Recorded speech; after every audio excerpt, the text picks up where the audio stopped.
This episode brought to you by Al Gore. He invented the internet. Did he? Eh.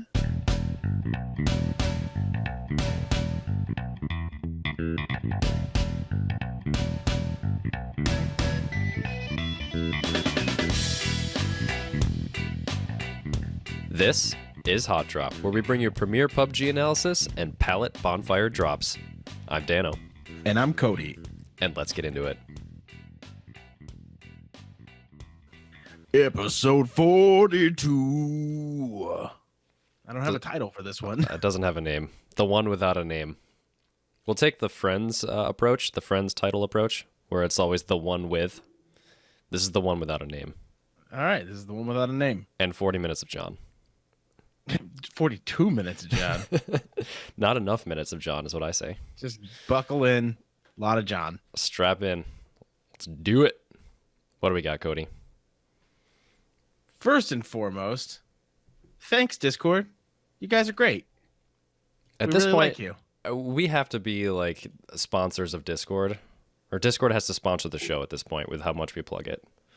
Yeah, I mean, I would argue, while we do not have the most people in our Discord, we have some of the most active people I've seen in any of the Discords that I happen to belong to.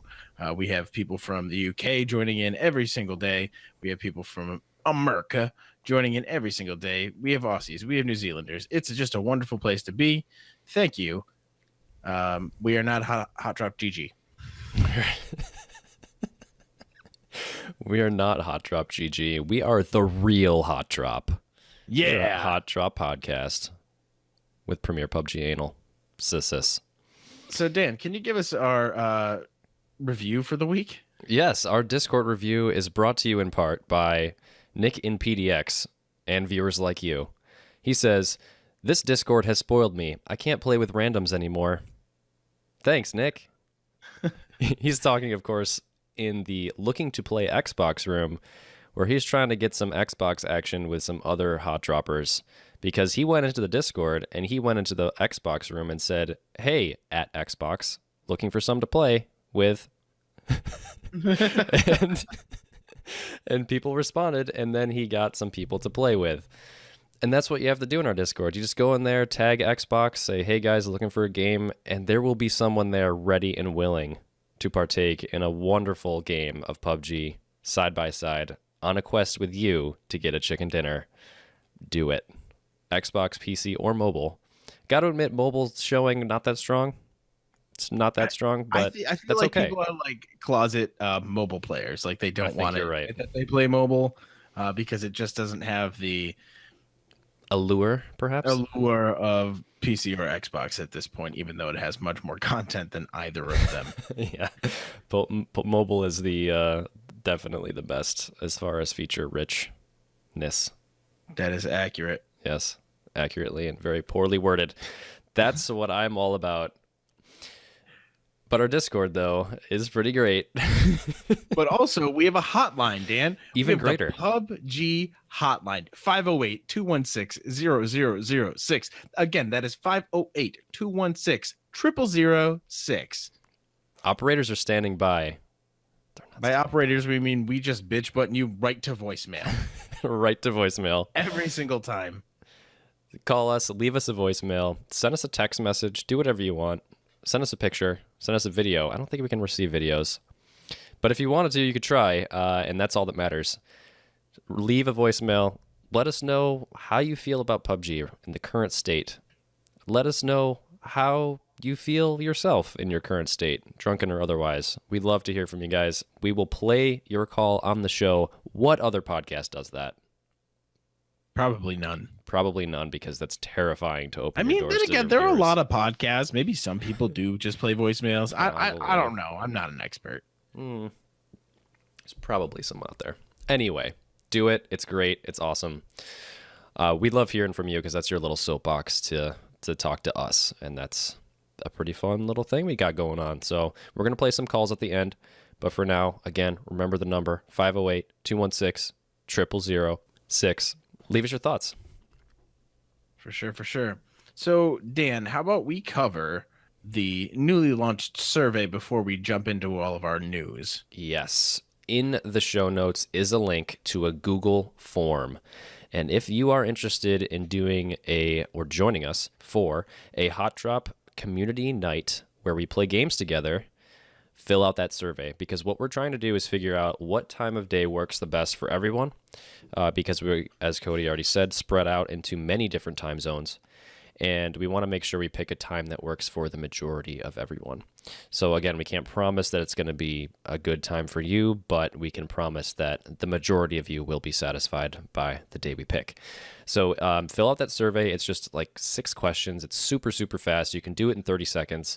It's just things like what time of day works best for you, what time of the week works best for you, and also what other games would you be interested in playing if we are all sick of PUBG on a certain night. I know that doesn't happen, but in case it does, we want to have some backup games to play. Beautiful. Fill out the survey or else I'll ban you. Well stated. Perfectly stated. Thanks. Let's jump into the Xbox box. Can you do that again? Because I just cut you off. One more time. Let's jump into the Xbox box.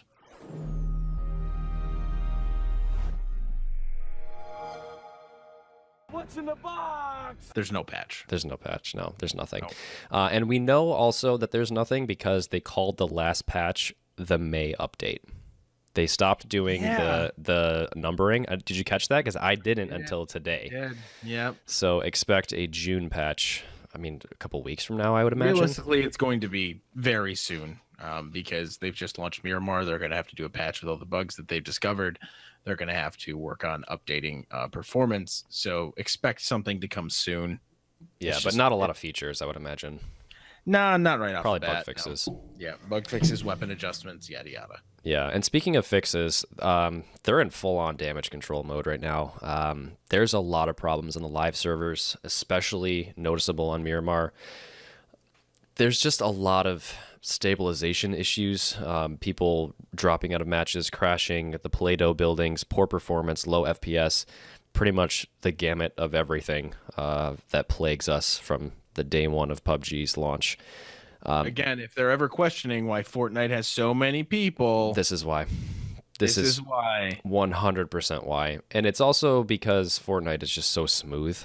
I mean, it's free and it's so accessible. It's so easy to pick up and play, and we've talked about that. But it's mostly because this game runs like crap compared to Fortnite. Let's be honest. Yeah. I don't want to sugarcoat that because it's true. We can't really stick up for them so much when the performance is what it is, and it's sad because I don't want to see it this way. I want this game to succeed, but right now on Xbox, it's not so great. And the fact that we have to recommend that you guys buy an SSD for like $100 to get this game to run the way it should is not really a good workaround. No, it is not. It's not fair. I mean, at this point, some people can't even ready up after completing a match. Yeah. So like you've won or lost a match, you're in a team with people and you can't ready up again. You have to restart. Sorry. Yeah, not a good look. So because of this, they released a very small dev letter, I would say, on Friday the 25th, just saying like, hey, we know that there's a lot of network related issues. They apologize for the delay in communication. We want to let you know that we're working on them. And some of these things include, they have 5 bullet points here. 1, 2, 3, 4, 5 bullet points.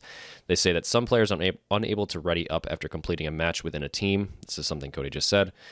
The second one, some leaderboards are displaying no data. This has been resolved. So they are working. That's good. Game Hub stats are not updating. This will be fixed with the data that is unaccounted for. Excessive queue times for EU and OC matchmaking has been resolved, and then all players being set to the NA region by default have been resolved. These are like really low, like actually high level things. These are like not big things about performance. They're just little things, little quality of life things almost. Like all players being set to NA region by default. We had that forever. We've had that forever. Yeah. I mean, like, that's not really a performance issue. Excessive queue times might be, but like leaderboards displaying no data, I don't give a crap about my leaderboards if my game crashes and if I can't get back into a match after one is completed. So it looks like damage control for this specific dev letter. I don't know what you think. I don't know. It's in a rough spot. So because they probably realized this too, there's a lot more to cover. They sent out another dev letter. And Cody, you want to take this one? I do want to take this one. So they say hi, players. So they greet us accordingly. This is an update to address specific concerns regarding performance since the latest patch. While this post doesn't cover each and every player concerned, we'll keep you updated on the other key concerns through additional posts like these.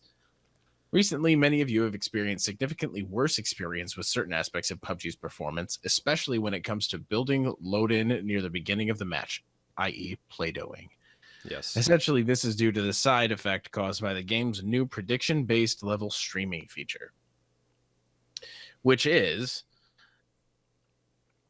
I don't know, it was improved. It was introduced to improve the system's overall performance in order to facilitate more advanced, optimized map loading. They're trying to make the maps load in better. Yeah. The new level streaming feature will be improved over the coming weeks, making it much better at prioritizing which areas to load in first as more data is accumulated. It will change the priority of loading process, which will improve loading of the area where the player decides to land. Yeah, and this makes sense. Like if you jump out of the plane and you're parachuting down, you want the weapons and the building that you're about to land on to load faster than the buildings across the street, right? Yeah, like I don't care about, Rozhawk when I'm trying to land at Pachiki. Yeah, I don't exactly. care about it. I want you to load the things I need to load. Yeah. So it looks like they tried to implement this smart loading, but it's not quite there yet.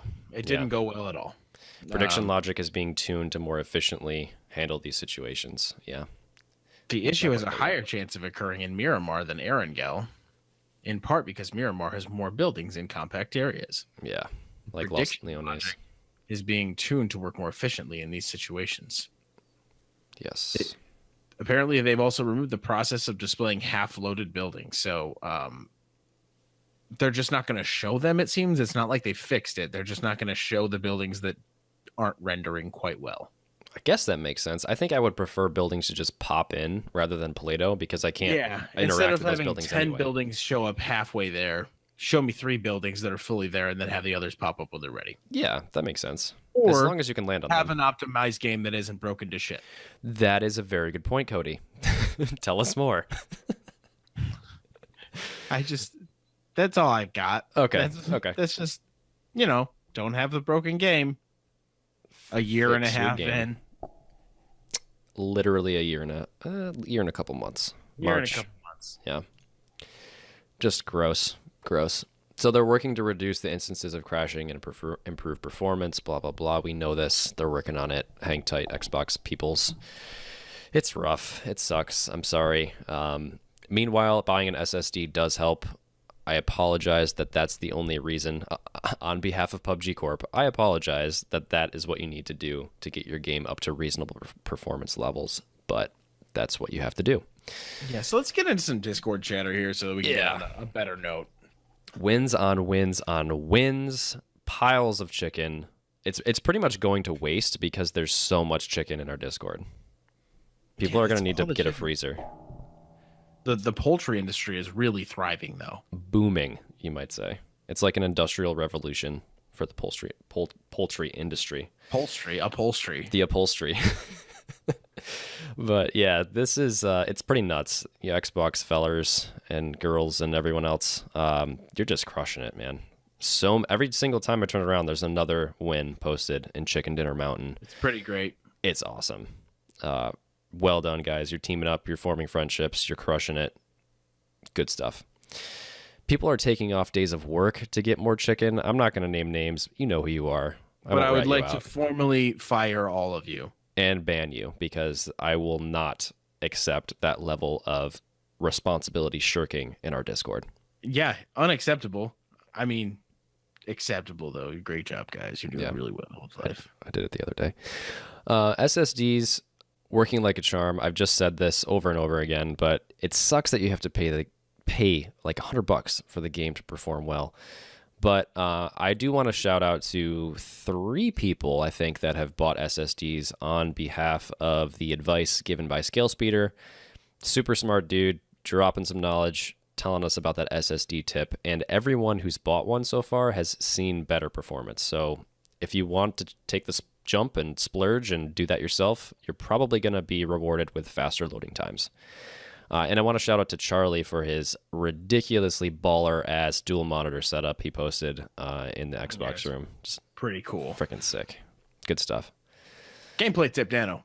Yes, and I stole this one from Reddit because I was lazy and I forgot about the gameplay tip. So if your friend's game crashes, we know all too well that PUBG is constantly crashing, and they're outside the safe zone, go ahead and park your car next to them. So while they are loading in, they'll just see the black screen with the PUBG logo, and just tell them to repeatedly press X to get inside the vehicle, and they will actually get inside the vehicle faster than the game will load for them. And I've seen this actually myself in war mode when I crashed, because I could hear myself parachuting and jumping out of the plane, but I can't see the game. I just see the black screen. So this is true for the PC as well. So if you have a crash player, they're just standing in the open, drive up next to them, tell them to press X, they will be able to get into the vehicle before actually seeing the vehicle, and then you can drive them off into safety. That is your tip for the Xbox, and I am sad because it's a tip that's brought to you by a crashing game, but there you go. Personal computer place. Cody, take it away. You are now entering the personal computer place.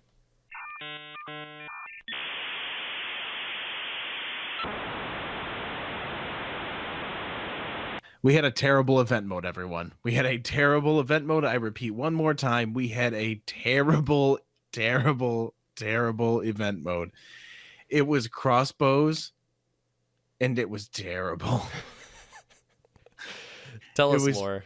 It was just the normal, battle royale, 100-man, Erangel only, quivers and crossbows. That was it. You wore a ghillie suit. People could use ghillie suits. Let's follow up a super exciting, fast-paced, everyone loves it war mode with the most boring game mode possible. Like the thing that nobody likes to use. Let's do it. Let's get in there. 3 days. Use a quiver, everyone. It's like they just, an intern wrote this down, was like, oh, this sounds cool. And everyone was like, oh, yeah, that sounds cool, but never actually considered how it would play out.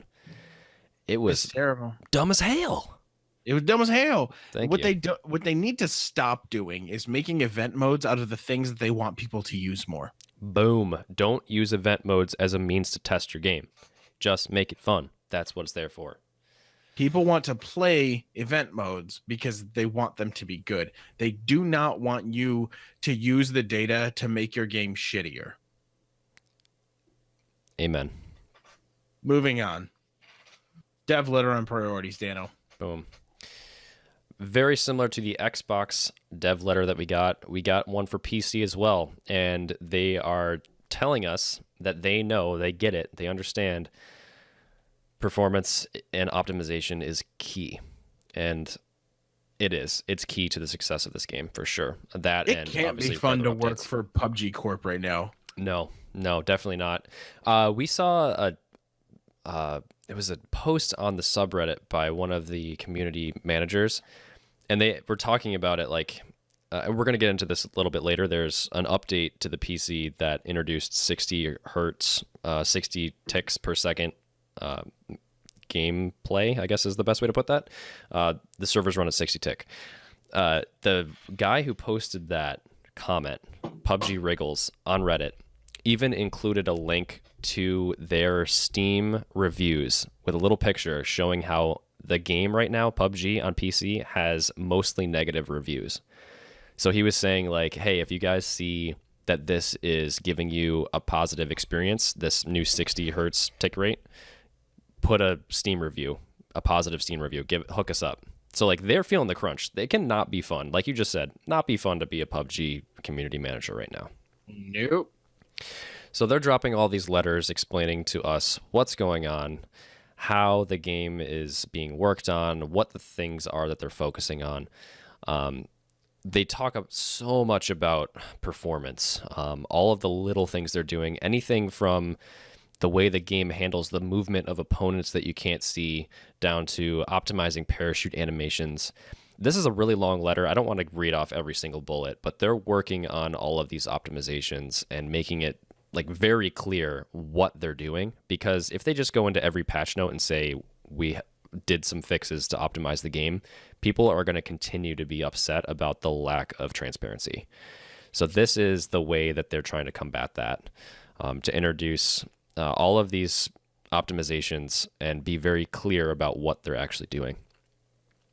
Character optimization, vehicle optimization, loading optimization, other optimization, which includes things like scoping, rendering faraway objects, stuff like that. They talk about animations, yada yada yada. Yeah, vaulting, right? They talk about server-side optimization work that's coming up too, to reduce network latency. So it's not only like loading times, it's also the desync, and this is the bullet point to address desync. They talk about cheating, things that they're doing to stop cheaters, and we're also going to talk about that a little bit later. Mostly the fact that we haven't really noticed cheaters that much recently.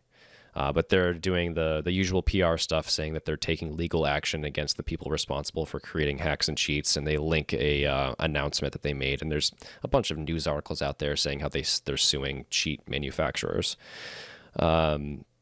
They're going to continue fighting against cheating, but they won't stop until they've eliminated it. That's how they describe that.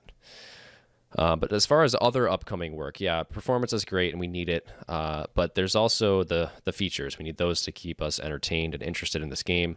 And they say the biggest content drop coming soon is the Sanhok, aka Savage, that 4x4 map that's half the size of Erangel and half the size of Miramar. They say it's coming to the live servers before the end of June, and that I'm the most excited about. Absolutely, and they're adding a lot of stuff. They're adding a 3-wheeled vehicle.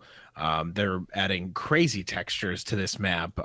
67 new spawn item, or not spawn items, but items that are like sort of like assets. props. Like Props. Props. Propane tanks, pots, generators, things like that to hide behind. New stuff that they're adding into this game, and it all looks just really, really cool. Yeah. You're not seeing a bunch of recycled stuff from map to map. This is going to be its own independent thing. Yeah, they're making it feel more realistic, more lived in, very true to the Southeast Asia, I think would be the right way to put that, right? Yeah. 67 assets that they're adding to the game, to that specific map, to make it look more realistic. Right.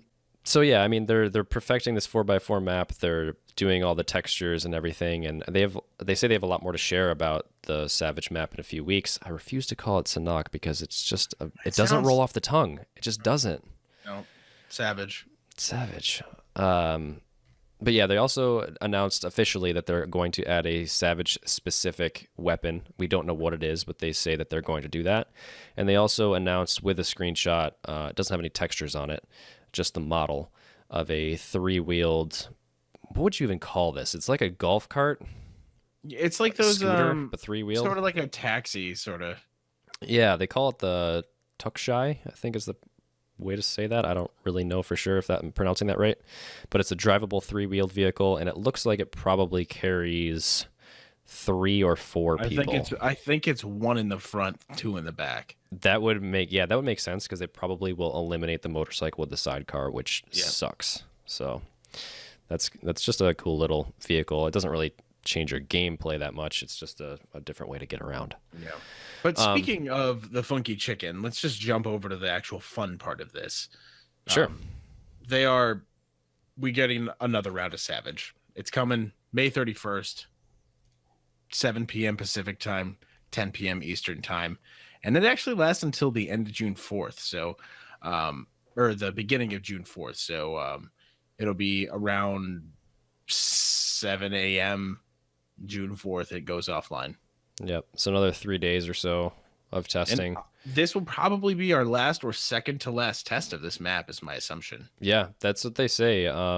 If everything goes according to schedule, it will come to live servers near the end of June, and they say this will likely be the last test. So that's awesome. Free up some space in your hard drive, delete that experimental server after June 4th, because it's coming to live, baby. I'm excited. Be exciting. VV. So next we have the meat of this episode, which is patch 14 for the PC. And there's a lot of changes around grenades, weapons, and performance things and some other stuff. So we're going to jump right into that with John making great points about all of these changes. We're doing stuff, talking about PUBG. My friend John, Hey, he's gonna make great points. Yowza. Yowza? Yeah. I don't know.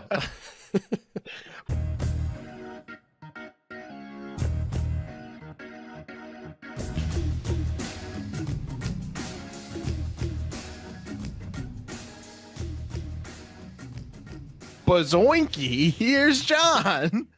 Back from Scotland 3 weeks ago. Oh, hey, John. Hey. What are we talking about? I think we're just gonna go over the patch notes. There's a lot that are getting pushed to tests, right? I think it's just going straight, on test, yeah. On test for now, but I think they're gonna move it pretty fast here. Well, V fast. based on the other patches, it'll be untested and then get Too moved fast. on. Yeah. Yeah. And then they'll have to roll it back like they rolled back war mode. I'm still salty about that from a month And ago. the blue changes, I really, I Gross. just think that They were real nice, and I only Oh. played them once. I forgot about the blue zone changes. Now Dan's Dude. depressed. Oh. Well, the new map will be out soon, or at least we'll be able to play it again soon, Right. and hopefully, like the blue moves basically in that at that rate, right? It That's does. the short blue, so at least we'll have that Yeah, I love a good short Right. blue. short blue, man. So we've got patch PC 1.0 update number 14, May 30th, today. Yesterday. Yeah, yesterday. Yesterday. Because this show is live.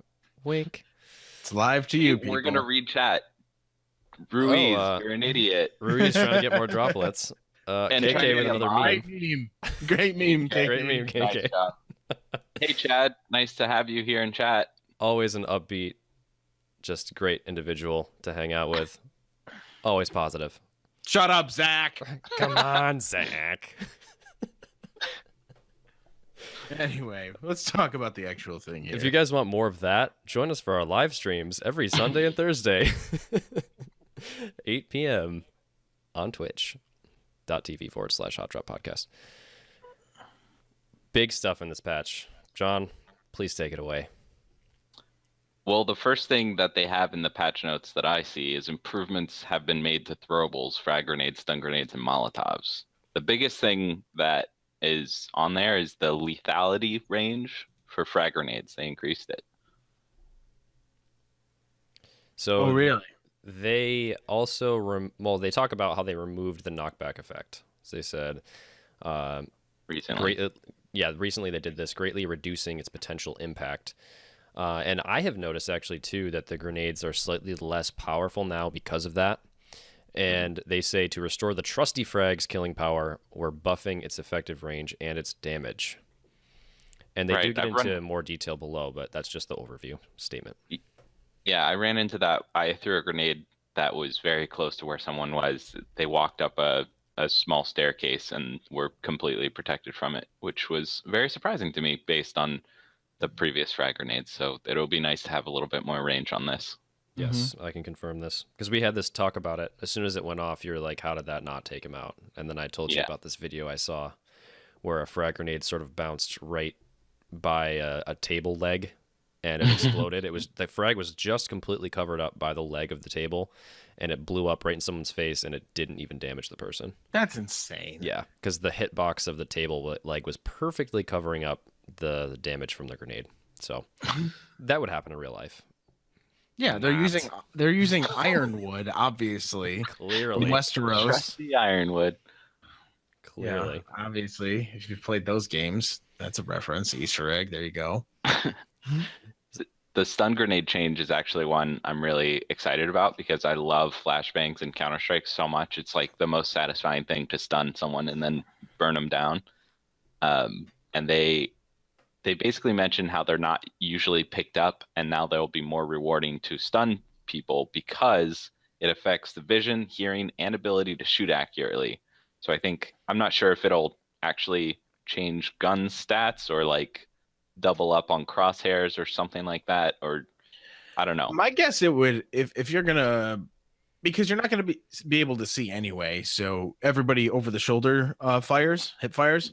I think it's just gonna make that spread even crazier. So you're really not gonna aiming won't matter because your bullets are just gonna go askew. You'll be lucky to hit somebody. Yeah, they talk about this a little bit further down. And John, you got your wish here because there's a new animation where a blinded character covers their face with their hands. Love it. You can also, like Cody was saying, you cannot aim down sights while blinded. And even if you could, I guess that wouldn't really help you too much because you can't see anything anyway. It's all white, yeah. Yeah. But now this brings in a totally different conversation, which I want to have in this episode, which is about how when you hit someone's hands, you deal barely any damage because of the hit multipliers based on limb damage. So I looked at this video, and this is a very quick off topic. I don't want to go too far into it. I think we could probably talk about this a lot if we wanted to. But long story short, you can shoot someone in the hands with an AWM 3 times before you kill them. And that's only because the hit multiplier is reduced heavily if you hit someone in the hands. And this is a problem, especially when you're shooting someone straight on and that your enemy is aiming down sights. You can very easily shoot their hands when you're trying to shoot their head because their hands are basically right at head level when they're aiming at you. So if there's been times where you feel like you've sprayed someone down, but you haven't killed them, or you feel like you're not doing enough damage to them, it's probably because you're hitting their hands.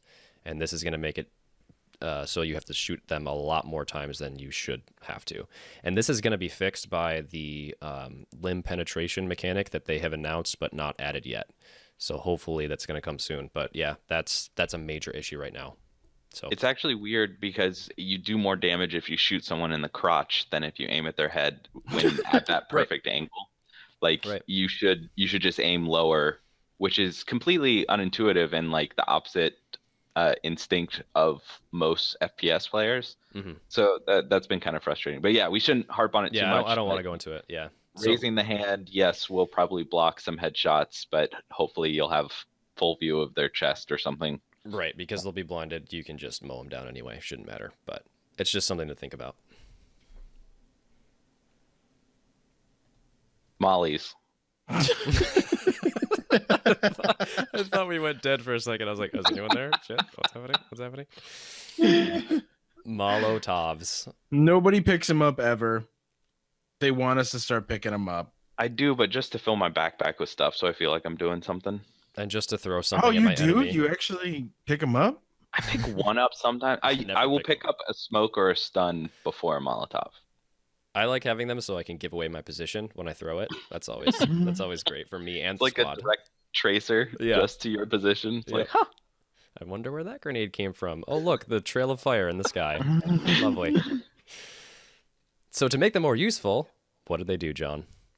Increase the area of effect, introduce new properties that allow fire to spread along walls and wooden surfaces in houses. That sounds awesome. How cool is that? So there is a video accompaniment for this where they show that, and you can also shoot them out of the sky and blow them up. What? Yes. Oh my god, that's cool. my new dream. It's shooting it like it's a claymore. He throws it and it blows it up in the air. That's cool.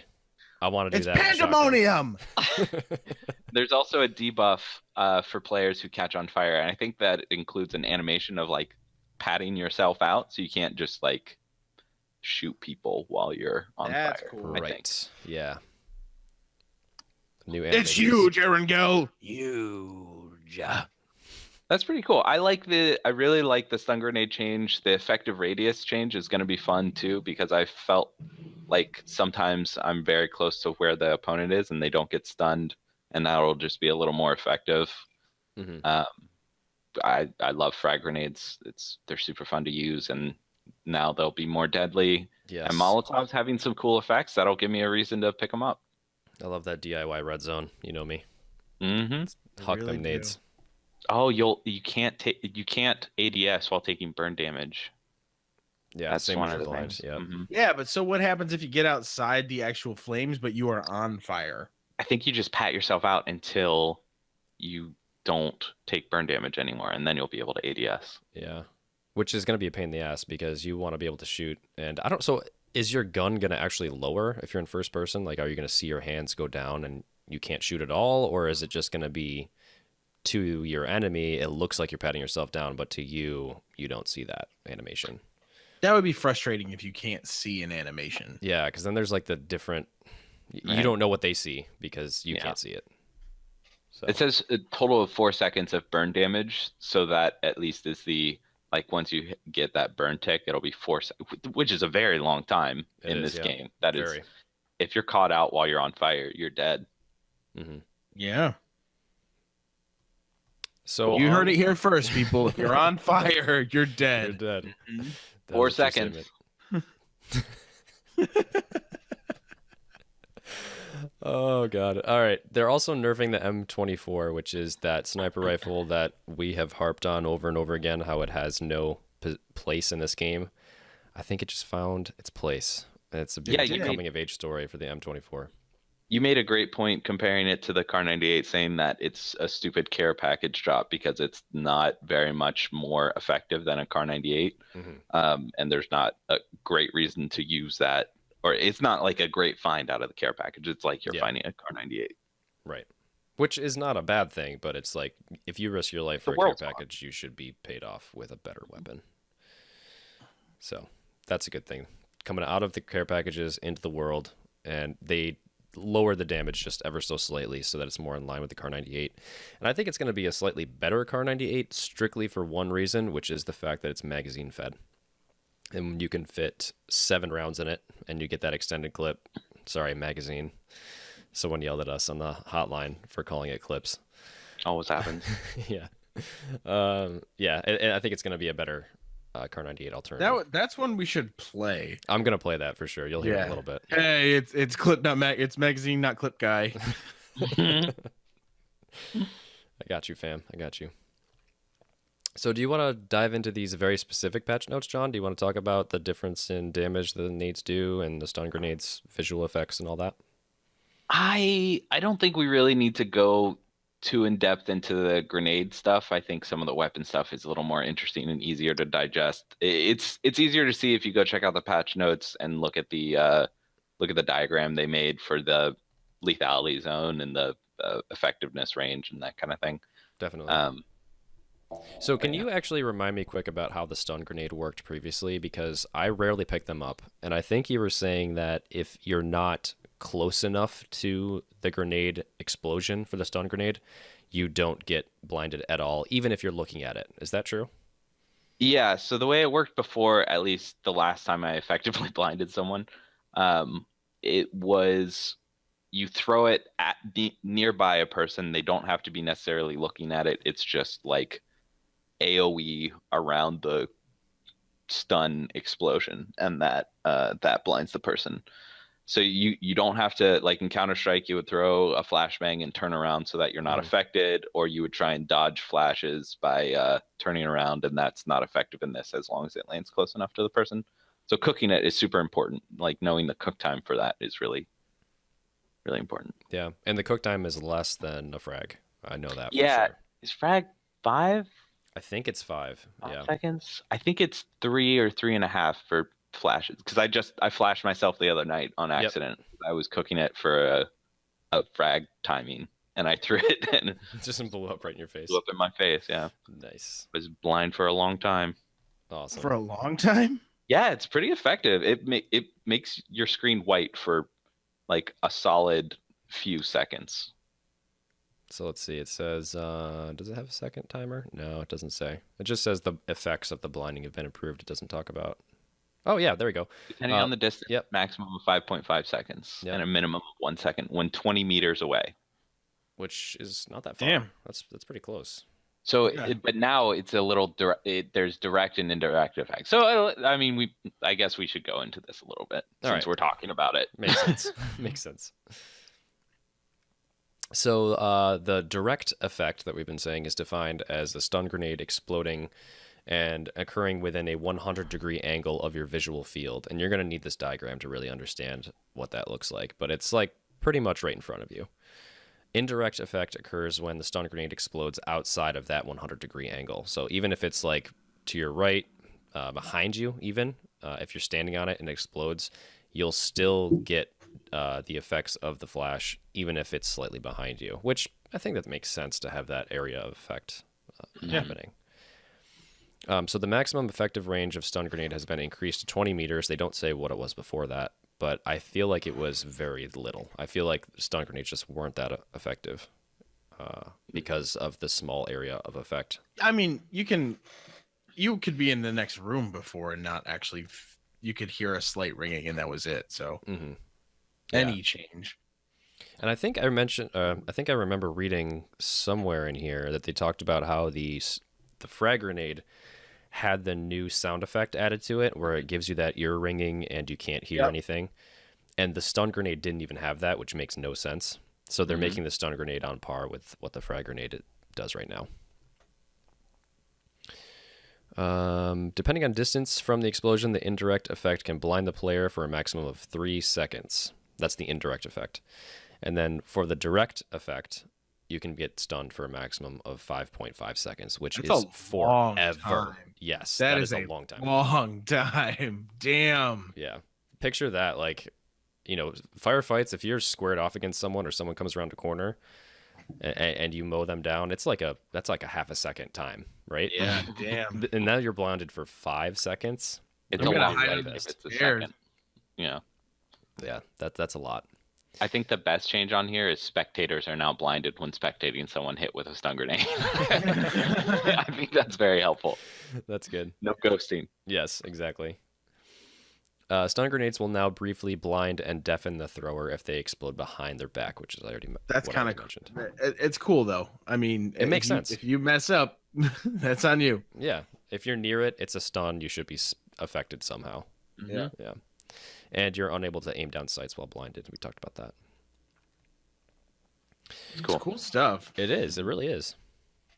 Molotovs we talked about a little bit, but let's jump into the details. So they now deal indirect damage and burn damage, which is damage over time, depending on whether or not you're standing directly in the flames. If you're in the flames, you'll take both types of damage. So I've always wondered for a while, like, is there a mechanic where you can pat yourself out? Like right now, right? So if I get Molotoved right now, I'll catch on fire. And even if I leave the flames, I'm still on fire for a little while. And it seems like I always have to just wait for that to go away. But is there some kind of mechanic where I can stop, drop, and roll, or is that not a thing? Do you guys know? It's not a thing right now. My instinct would go prone, but I don't think it helps. That's gonna work in this game. Yeah. Yeah. Yeah, and that makes sense. I mean, if you're lucky enough to hit someone with a Molotov and you get them in the fire, I think you should be rewarded for that. And I feel like you should be punished if you see the giant trail of fire in the sky coming towards you and you somehow don't manage to get out of the way of it. I think it makes sense. You should. But now it spreads, so you know how I feel about wind in this game. That's true. Yes. That actually happens in Counter-Strike too. The spreading, like the Molotov hits the ground first and does an initial area of effect, and then it spreads out in like a random direction for a little more distance. So I like that because you think you're safe, like just tucked behind a corner, but then the Molotov spreads and starts hitting you. That's very much a thing. You're gonna lose 40 damage. It's a solid amount. That's a lot. That's a lot, especially if you're already damaged in a fire, because like chances are somebody's throwing a Molotov at you after they've already hit you a couple of times. They're trying to like bait you out. Yeah. So if you hit somebody, you're down to almost nothing. That's a great change. I like that. It gives the more purpose to these grenades. Before, I feel like there wasn't that much purpose. Like I said, I never picked them up. Exactly. That's a good example of that. Time to try them out. Yeah. Yep. Totally. Throw those apples. Throw those pomegranates. So yeah, I think that's all for the grenades. John, do you want to jump into the weapon changes? Yeah, they did something interesting, which reduced vertical and horizontal recoil of the Scar L. So what do you think about does these changes? I have literally, I don't know. And so everybody, that's the Hot Drop podcast, guys. Thanks for tuning in. After the weapon updates, I remember you guys talking on the podcast about how the M4 still felt like the best of those two guns. Like there was they basically performed the same, or the M4 still basically was the better of the two even after the patch. Now it might be a little more equivalent. There might be like a good reason to go Scar or M4. I was telling Dan, maybe it was last episode, maybe it was just in passing. I don't know. It feels like the Scar packed a heavy punch now. And I'm afraid that this might take that away, actually. Interesting. I was kind of digging how powerful it felt. So it's almost like the recoil for you was the feeling of the weapon, sort of like it made it feel more powerful. No, it made it feel more powerful, but like I had to focus more to control it. But that's kind of what got me to feel like it was more powerful. Interesting. Where we were talking last week about the AK and the vertical recoil makes it easier to use. The Scar made it harder to use, but more enjoyable to use. Interesting. Interesting. So this just happened in a game with John and myself, John and I, me and John. We were playing a duo, and I was taking on a guy that was behind a tree, and I was also behind a tree. I had a 4X on my Scar, and I don't know what he had. But I noticed that the recoil definitely on the 4X seemed to be too much. Even while crouching, it felt like I couldn't return fire quickly enough. And I ended up losing that fight, which was really stupid because he had to come towards me because of the circle, and I was just, penisy and tried to kill him. And the guy had a good shot. And he had a good shot, but it was mostly just I was in every position. I blame myself completely. Like I should have just waited behind the tree. There was no reason for me to peek when I did. But still, the Scar definitely felt like it had more recoil than I remember. And maybe it was a little bit higher than it should have been, or because we don't have the numbers, I don't know if this makes it less recoil than the M4 or not. But it felt to me with a 4X like it was too high. So I kind of want to feel it out after this patch to see if that changed it back to where I feel like it should be. I think it's interesting that it's both vertical and horizontal. Yeah, it's both. So yeah, I'm curious what this will do to basically the balance of power between the M4 and the Scar. Will they be more similar, and it won't really matter which one you pick up? Because that's kind of the opposite of what they wanted to do, right? Right. But also, it would mean that you don't just get a worse gun sometimes. Like the reality is right now, the Scar and the M4 are the exact same weapon. It's just a different skin on it, right? Like, would you say the Scar and the M4 are different enough to make you choose one over the other right now? I've always preferred the M4, but I think it's just the look of it. I don't think it was ever like, well, I guess the performance was better before, but I think it's so minimal that it was mostly in my head that I liked it more. What about you, Cody? It's M4 or Scar? Like, do you feel like one is better than the other? Like, if you came across them sitting right next to each other and you had the choice, what would you take? I'm always going to take the M4 because you can add more attachments. But it's not necessarily that I actually feel like one is more powerful than the other. I think it's just the allure of being able to add more things to it. That's a good point. The tech stock makes you feel like it's better. Yeah, I guess if you really want to think about it, the aim does seem to be more true with the M4, even though that's probably a falsity. I feel like there's nothing to back that up. But the tack stock, bringing it closer to your body, having that vert grip attached to that just makes it feel a lot nicer. I know you can add a vert grip to a Scar, but you can't have that tack stock. So yeah, that's a good point. I forgot about the tack stock, but I feel like it doesn't do enough to really. No, and they just said that they're nerfing that too. So they changed it. Yeah. They actually just changed it to it improves ADS. It doesn't change the recoil recovery rate. It does. It just doesn't do it as much. Right. It's less effective at it. Yeah. Good catch. Which probably means little, very little. I like the ADS speed change. That's very good in first person. That seems to be coming in more handy lately. Yes, I would agree with 100% with that. Yeah. It might match up with SMGs a little bit more now. Yeah. That's another thing that I haven't really talked about a lot, because we talked about how the reload speed of the ARs was one of the biggest things that I noticed. Now that I've played a little more, the ADS speed on the ARs being way lower than the SMGs is something I really notice now. And I think that makes the SMGs just so much better. Just so much better to have short range, because you need to bring it up really fast, especially if you're caught off guard. So We talked about the M24 at the beginning. It no longer drops in care packages. It spawns in the world. Base damage, or as they call it, basic damage. It wears Uggs and a jean jacket. Pumpkin latte. Yeah, Starbucks. Goes from 88 to 79. So I don't know Well, what the Car 98 is. I have to check that. 75. The Car 98 is 75. So this That's goes okay. from being 88 to a 79, which it does. It really makes it on par because I think there are different abilities for each of these weapons. And the M24 is also a high learning curve for anybody who's trying to use a powerful sniper.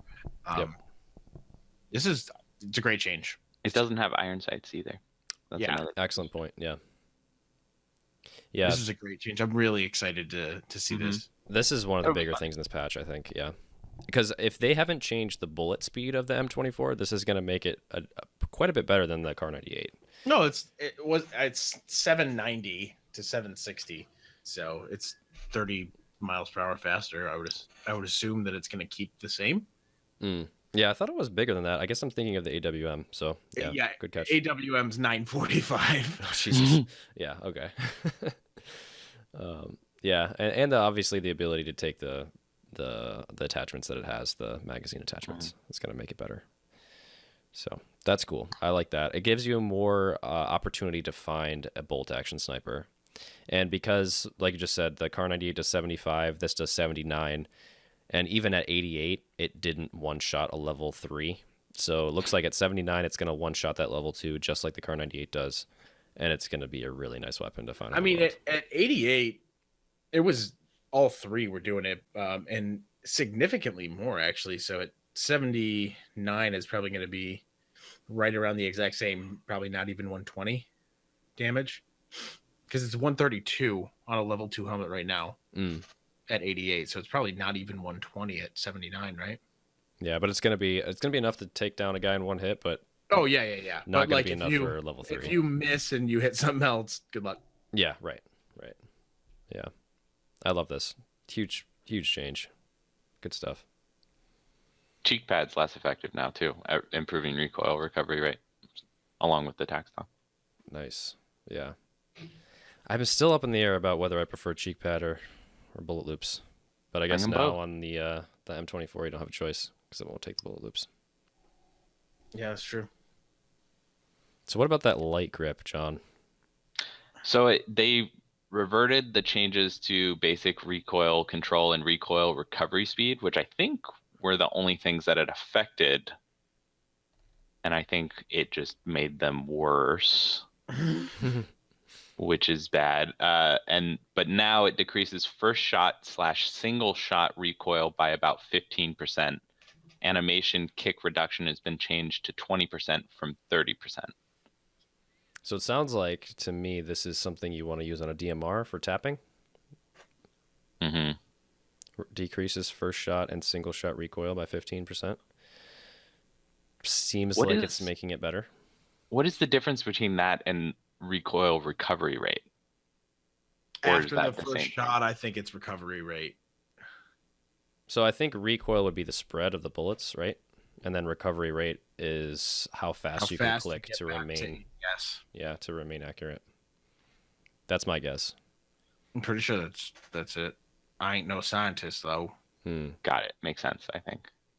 And the animation kick reduction, that'll be very helpful. So like the way your SCAR was bouncing, that would Yes. be reduced. Because that to me is like the biggest thing. Because I always have it in my head that I have to wait for the bounce to reset before I can take another shot, and that's what gets me killed. Because that's not always the case. You don't have to wait until it's completely reset. Right. Animation kick reduction has been changed to 20% from 30. So it's actually less kick reduction, But more But- accurate. but yeah, Yeah. less recoil. Yeah. I would prefer less kick reduction or less animation, but that's just me. Mhm. And one of my favorites, the Vector, a little bit easier to find because they increased its spawn rate at the expense of the spawn rate of the ump. I like Which is this. fine because the ump fine. was literally laying on itself all the time. Like, Yeah. ump on ump on ump on ump. Yes. And Seriously. you find a vector sitting at the top of some stairs. Right. In a care package. Yeah. So this is great. The vector is just a beast these days. It literally shreds It is. things. John got effed by one the other night. Oh my god, that was insane. It's It's a powerful. good, it's a It good was weapon. from pretty far away too. Yeah. But all SMG spawn rates stay the same, so it's literally just increasing that, and you're still going to be able to find all these SMGs. Though, get rid of the Tommy gun; it's garbage trash. Nobody wants it. It does better damage, but it sucks. The bullet speed is less than all these other SMGs. It's dumb as hell. Dumb as hell. Get out of my game. It's dumb as hell. Not even a 50-round magazine can save it. Dumb as hell. John, what's your take on the Tommy gun? I need to know. I've used it a couple of times and it saved my ass, but like I don't pick it up ever. Like the only time I pick it up is if I hear somebody in the house, and that's the only gun. Yeah. If you were to comment on its intelligence, what would you say it is? And Probably. location comparison. I'll probably quote my good friend Cody and say it's dumb as hell. Oh god. DMR's spawn rate has increased, so this is good for those people who have only found an SLR once in the past month since it came out. I think this is going to help you a little bit. I like this change. This also might fix, we've been talking about how it's really hard for us to find rifles recently, and we might actually have just fewer rifles, but also get a few more DMRs in the mix. So I'd be fine with it. well, that's the thing. So the things that qualify as DMRs in this game are that new SLR that we never see. Mm-hmm. What, the SKS, the Mini, and the VSS? I think I don't- I don't actually know what the I don't think VSS it's a falls into. DMR. I think it is. It could be. The Could 10 round magazine magazine. I don't remember. Sorry, Magazine. guy. Magazine. And it comes with a scope on it. I'm pretty sure it's a DMR, even though it's not. Like, It's a shitty ump. it's a Shump. So being able to find those, great. But I mean, an MK14 is also a DMR, but that's a crate only weapon. Right. Mm-hmm. Right. So I mean, I'd love to see the SLR more. I mean, the Mini Yes. I find all the time. For the few times that I've had the SLR, I've noticed the bullet speed. It just is fast. Pew. It's nice. It's a laser. It's a pew pew laser. It is definitely high recoil, and you can't put a grip on it, which is a negative. But I think the bullet speed makes up for it. It's very good at medium long range. Even long I range haven't had 8x works well with it. I haven't had any experience with that SLR, but I would assume that it's pretty damn close to level one shot headshot, right? I think so. Yeah, I don't think any of the DMRs do. Well, wait. it would be very MK14 close if it isn't. Definitely does. The MK14 100% does. I would have to They look up the should. stats on that, but that definitely does. I think SKS does not. I've used that enough to know that that is not a one shot headshot unless you don't have any armor. Yeah. Um, I kind of think it should, because it's It in the should. same place as the rifles at that point. Well, I guess Yeah. the range is better. It has less damage drop off. well, I think I if don't you get to level 2s with like the SKS, you're definitely going to be pretty damn close. Mhm. If you're not there, probably in the 80 range somewhere. Yeah, Yeah, we'll have to I don't know. test. Hey, PUBG, give us some Testing? custom servers access. Oh yeah, custom servers. That'd be neat. Call it my pal Brendan Green. Do we want to talk about the anti-cheat technology? We do, I think. John, do you want to Even take this one? I feel like you haven't made enough good points yet. Great one. Oh wow.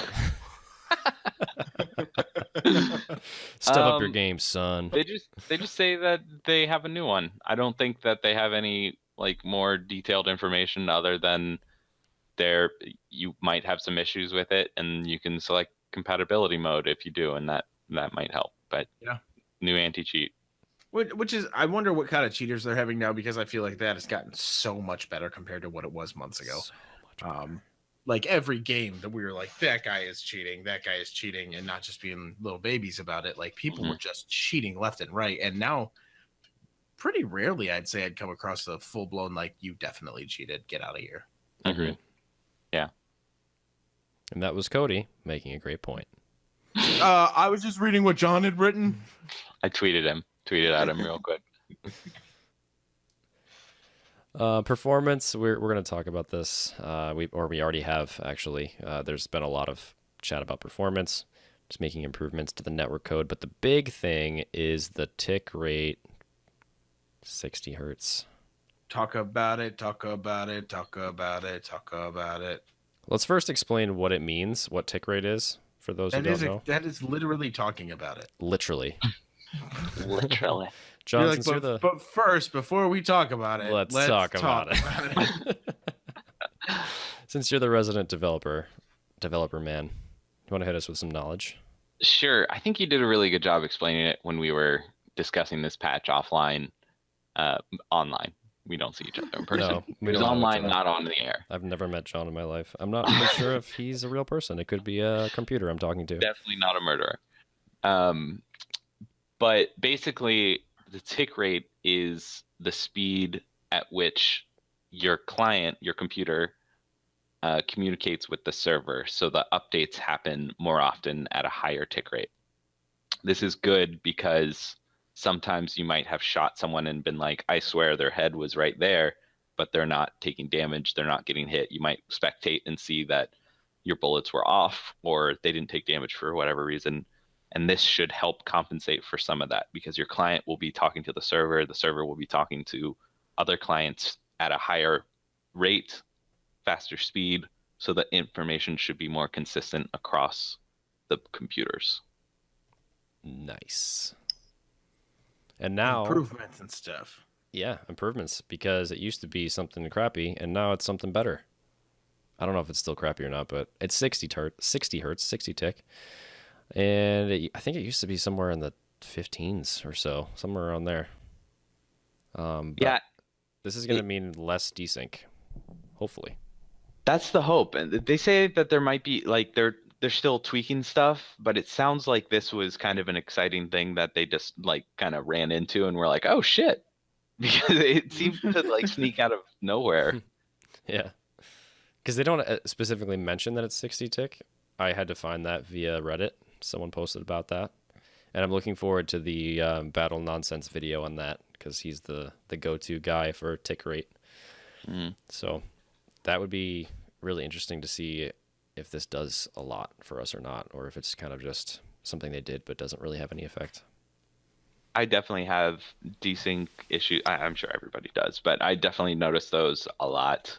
And it's very frustrating when I run behind a wall and then die like a half a second later. Yes. It's just very frustrating to have those kinds of things impact your game and not anything that you could actually control. So having this in the game and hopefully better will help everybody's play. Definitely. Faux show. They've also done some other random performance things: character movement, character model rendering process, inefficient processes of the way the server updates certain frames on vehicles and character models. They said this should resolve some, if I may quote, this should resolve some abnormal physics affecting vehicles. I, for one, enjoyed my abnormal physics. I thought it added to the charm of the game, so please revert, please fix.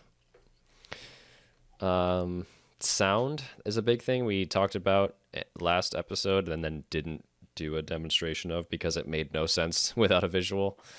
But this is just very, very plainly makes it easier to hear where the gunshots are coming from or where the footsteps are in relation to where you are. It's very difficult at the moment. So It is very difficult. Everybody's claiming something different. Average swimming distance has been added to player stats, so I know all of you guys have been dying to know how much you Doing Michael laps. Phelps. Yeah, so that's awesome. And then there's the various bug fixes. I don't really feel like we need to go into all of these, but that's pretty much your update number 14 for PC. I guess we can mention that there's been some abnormal collisions that they fixed, because that's something that is going to affect your driving that a lot of people notice. They fixed some of those abnormal collision spots on both maps. But that's really pretty much it. I don't know. There's not a whole lot of really awesome bug fixes, just the run-of-the-mill stuff. So, yeah, this was a good patch. What do you think, John? Overall thoughts? I'm excited to try it out. I have not tried the SLR, so I'm hoping that I'll be able to find that now with DMR stuff. I'm hoping that the test servers actually perform well because I've always had like bad luck with them. It's probably because garbage trash. True. We also tend to play them when the live servers are down, which is kind of when everybody else plays them. Right. Anytime there's anything exciting, we get on there, and I think they just are always have too many players at that point. Yeah. Yeah. I'm hoping that like I talked about, I run into desync a lot, so hopefully the tick rate will be effective. DMR change is a big one, and I'm really looking forward to trying out a new sniper. Well, not a new sniper rifle, but the M24. Getting more used to that, being able to pick that up instead of a Kar 98. Which I mean, I still love the Kar 98. It just sounds great, and I love that gun. But it'll be fun. Awesome. I agree with all those things. Those are great points. I don't know if that was great points, but it was fun going over the patch. I say they're great points, so Shut up and take the segment name. you can suck one. You know what they did? Friend John. In the leaderboard change, the total rating points gained lost per match has been increased to better define the skill difference between players. Ooh, I missed that one. I don't need to know how bad of a player I am compared to you guys. Well, I'm wondering if that leads to more of a matchmaking. Do you think they're probably like leaning up to that part of matching people like, with a tier of some kind, and this is just the starter of it? Right. Mm-hmm. Yeah. You're such a smart guy, John. Good catch. Great points. Just read something sometimes. Great reading skills. Comprehension on point. My goodness. English. Top tier. Awesome. Cool, guys. Well, this has been us reading the patch notes.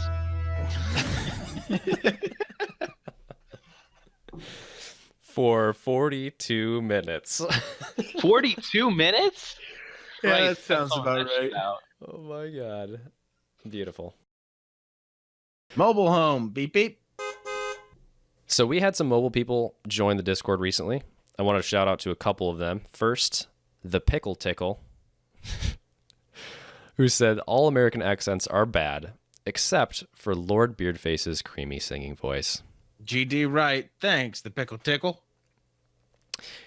They also provided screenshots of the Chinese mobile version showing off some of the features. So one of the cooler screenshots that they put into our Discord was that what appeared to be a weapon showcase, like a gallery, where you could click on the different weapons to learn about their stats and learn about what attachments go onto them. So I thought that was a kind of a cool little screenshot. It's very cool. I don't know if the US version does this, so if it does, mobile people, hit me up.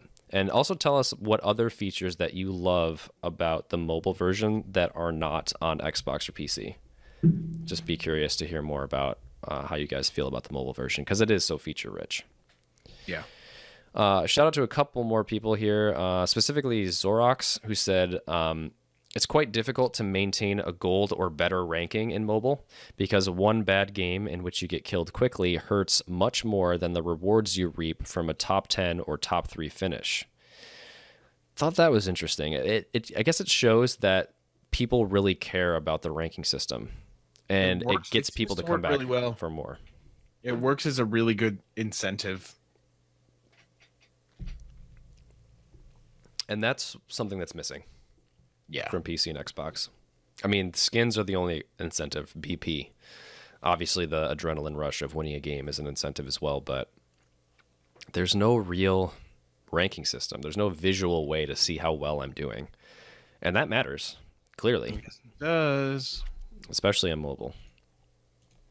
So there's a couple more things in the mobile home, as always. Not the biggest section of this podcast, because the patches seem kind of few and far between. They're sort of... And they're like unofficial. Yeah, they're very unofficial. It's really hard to find legit patch notes because it's a completely different developer and a completely different platform. So you really have to go out of your way to search.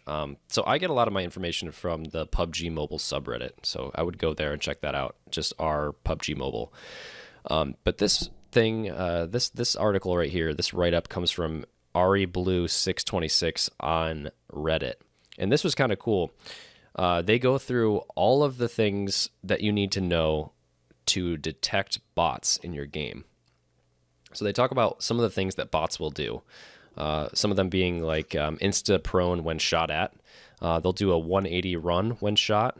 They'll also snap at you when they're shot at, or they'll kamikaze a run at you when shot. There's a lot more bullets here. I'm not going to go through every single one of them, but it goes through the list of things that bots will do to be able to identify them in your game. Because this was something that we talked about a while back and something that has been brought up quite a bit. The fact that when you start PUBG Mobile, you're faced with bots. You're placed against bots. Yep. I thought I was a god, but I wasn't. Brought you back down to earth. Mm-hmm. So did I. I got like 5 kills in my first match. Thought I was amazing. But yeah, some of the things that bots won't do are enter buildings or open doors, loot boxes, or do any kind of inventory management, or do any evasive maneuvers. They also won't drive vehicles.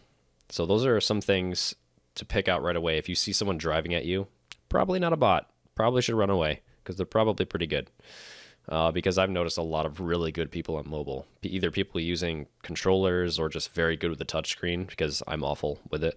But I remember playing and being wrecked by some people that were very obviously not bots. So that's an interesting little article. I'll link it in the show notes. And then one more thing to point out in the mobile home is the drama over limited time clothing. And this was almost refreshing because, like, if this is the only thing they have to complain about, the mobile version of the game is pretty damn good. Right? Like, come on, limited time clothing. Come on, bro.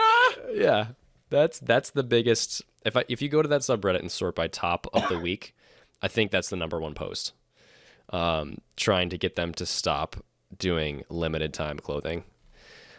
And they actually responded to that.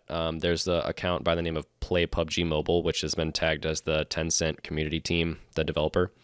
They say that they did this for a reason because they're trying to figure out what people like to wear, what the community is interested in. So they say this helps us produce more attractive outfits in the future and shape the fashion that the community wants.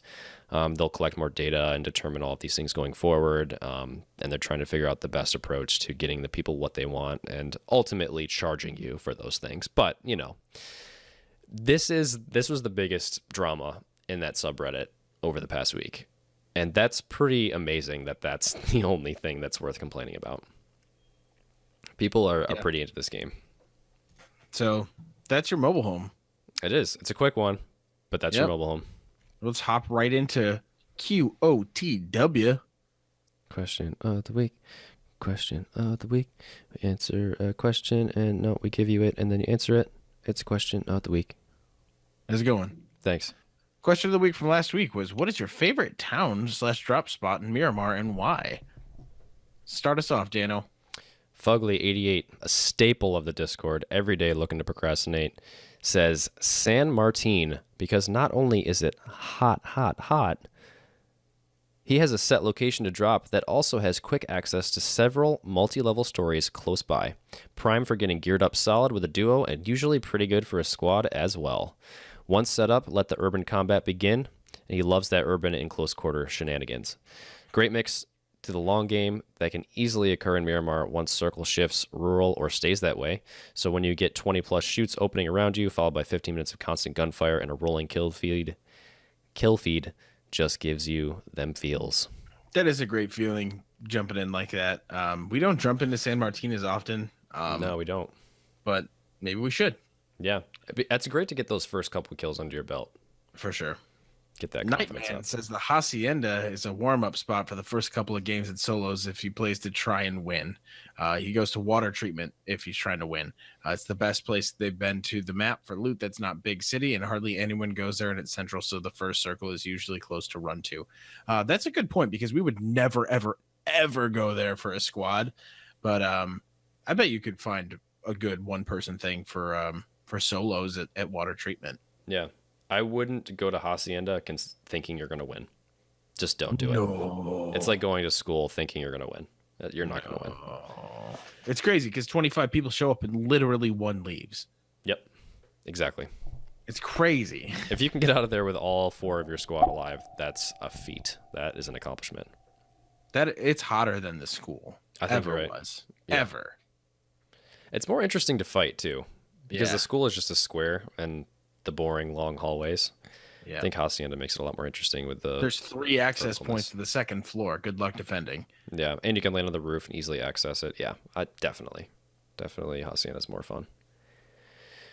Matt Von Doom says really liking water treatment as well, so another water treatment fan. And Matt has also played with Fugly and says Fugly's got a pretty solid spot in San Martin. So if you guys want the scoop, you want the down low, you want the good on that San Martin spot, you got to join the Discord. Hit up Fugly. He's got the lowdown. That smooth, buttery self of Scale Speeder says Picado because of the sheer chaos and the adrenaline rush, which is it is a pretty great place to land. I love it. That's like our Pachinki. Yes, I would agree. What is your favorite spot? Do you like the motel or do you like the casino? I like the casino. Go like right for that roof hole. Yep. Go for the casino or go for the luchador ring. Yeah, that one we don't land at nearly as much. Oh, it's always like a secondary or tertiary thought, but I really like landing there. Yeah. I feel like some of the spots in some of these towns, specifically Picado, are hot just because they're very easily recognizable on the map. So like the motel is that L shape and it's a little bit isolated. So it's very easy to tell your people, yo, go for the L shape building. And then you can mark it and it's very easy to know where to go. Yeah. So yeah, I never think to go to that ring, the luchador. Chaz also says Picado, if you don't drop early enough to be one of the first on top of the casino, likes to drop in the cluster of buildings to the northeast and take the multi-story there, which is actually a really good spot.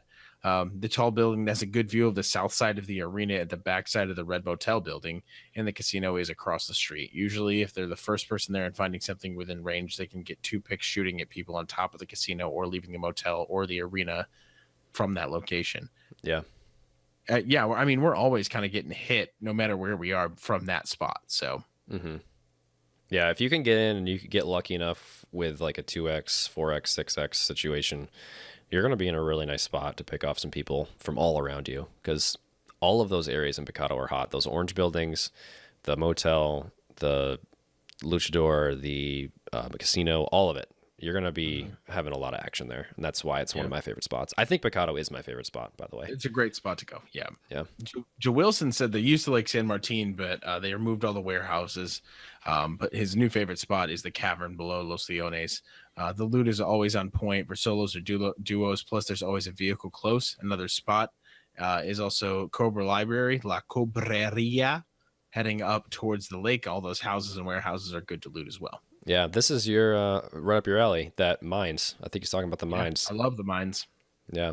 Great. Loot is on point. It's tough with a squad, great with a duo, but it kind of my issue with it is that vehicles are difficult to find when you leave those mines.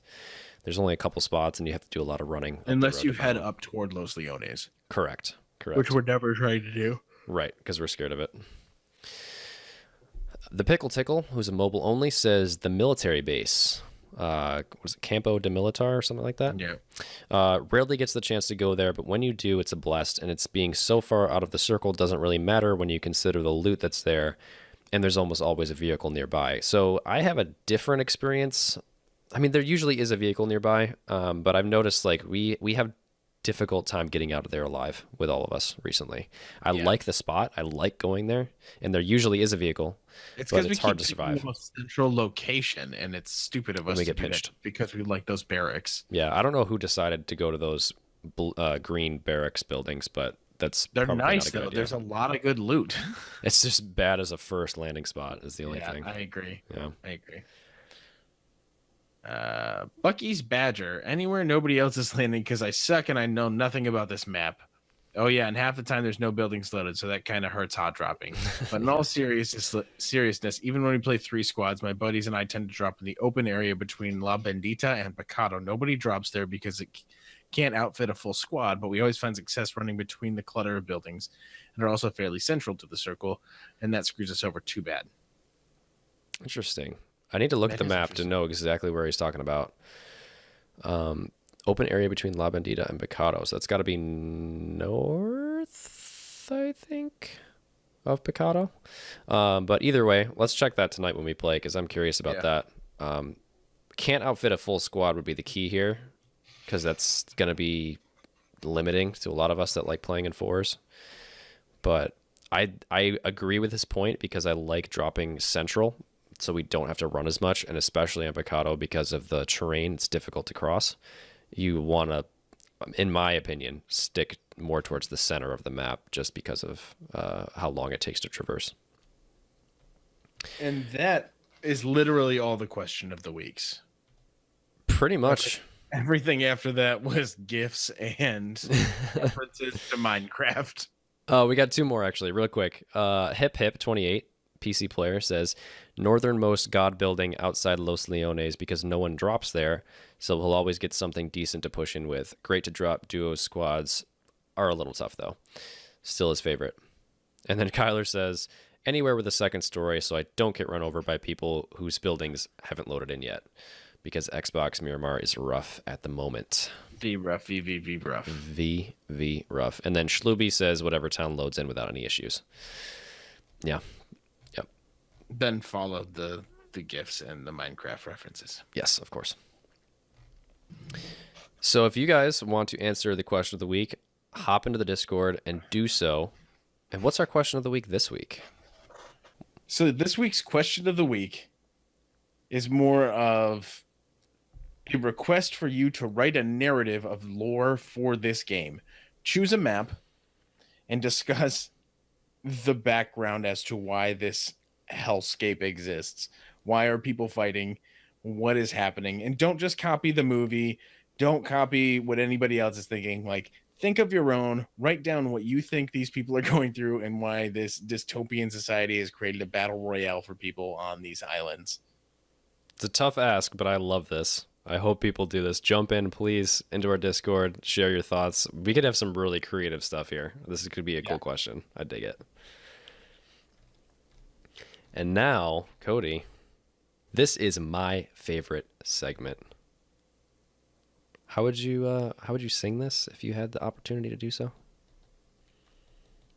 You know when the hotline bling, it can only mean one thing.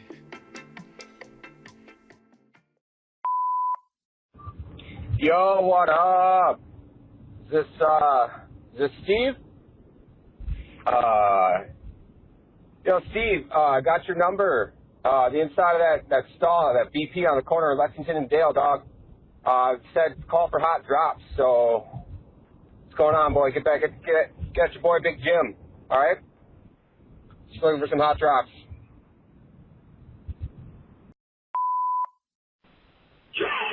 Shrek, I'm a donkey! I'm a donkey, Shrek!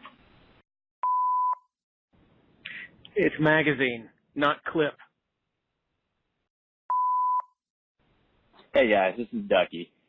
So, I just wanted to say thank you for doing the Hot Drop podcast. It's quite nice. It's quite fun. You know, also from an OG listener here, back when the Hot Drop podcast on the YouTube had a whole grand total of 11 people subscribed. It's nice to see you guys grow. It's nice to see you guys kind of take on this as it goes, add more people in. I can't wait for what's coming up next. It'll be great. And good luck on rising up the ranks on the podcast downloads ranking ladder thing. I know you guys are getting close. So, well, best of luck to you guys. Ducky is out. Later.